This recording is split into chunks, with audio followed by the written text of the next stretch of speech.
విధాత TV ప్రేక్షకులకి నమస్కారం.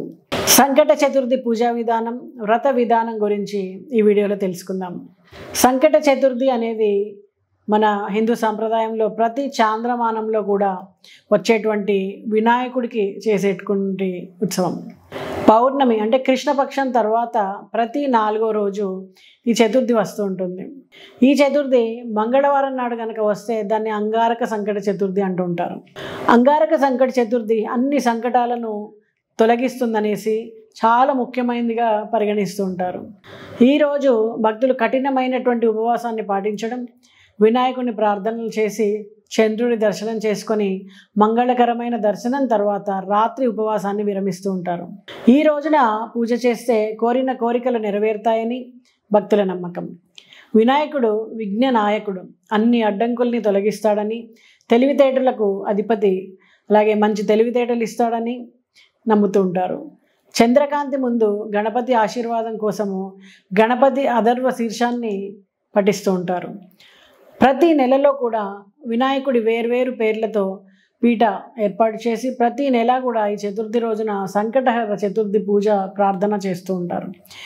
ఈ పూజలో ప్రతి నెలకు ఒకటి 13వ కథ అధిమాసం కలిపి మొత్తం 13 వ్రత కథలు ఉంటాయి. ఈ వ్రతము ప్రత్యేకత ఏంటంటే ఆ మాసానికి సంబంధించిన కథను మాత్రమే పారాయణ చేయాలి.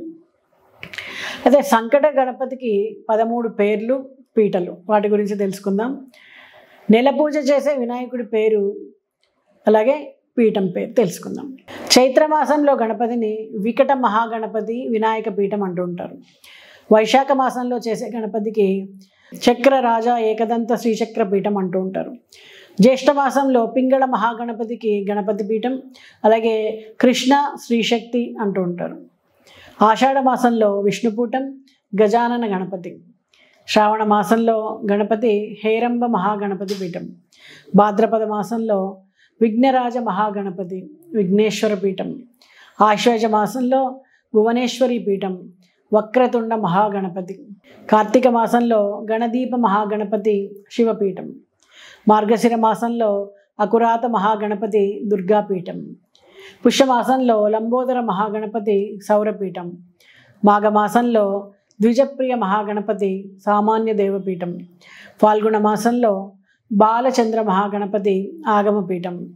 అధిక మాసంలో విభువన పాలక మహాగణపతి దూర్వా బిల్వపత్రపీఠం. ఇలా అనేక రకాల 13 రకాల పీఠాలు, గణపతులు ఉంటారు. ఏ గణపతి అయినా సరే సంకట చతుర్థి అంటే సంకటాలను తొలగించేటువంటి గణపతి పూజ. ఈరోజు అర్చన, అభిషేకం, అలాగే వ్రతాలు, అలాగే హోమాలు చేసుకోవడం శుభదాయకం. శ్రీ విధాత పీఠంలో ప్రతి సంకట చతుర్థికి కూడా సంకట గణపతి హోమం జరుగుతూ ఉంటుంది. మీ పేర్ల మీద కనుక పూజ చేయించుకోవాలి అనుకుంటే కాంటాక్ట్ నెంబర్ని సంప్రదించండి. అలాగే 13 గణపతులకి కలిపి కూడా మీరు ఒకటేసారి కట్టొచ్చు. దాని ద్వారా ఒకేసారి మీరు కట్టేస్తారు. మీ గోత్రనామాలతో పూజ చేసి మీకు ఆడియో అది పంపించడం జరుగుతుంది. ఇంకేమైనా సంకట చతుర్థికి సంబంధించి మీకు డౌట్స్ ఉంటే కామెంట్ రూపంలో మెసేజ్ చేయండి. నమస్తే.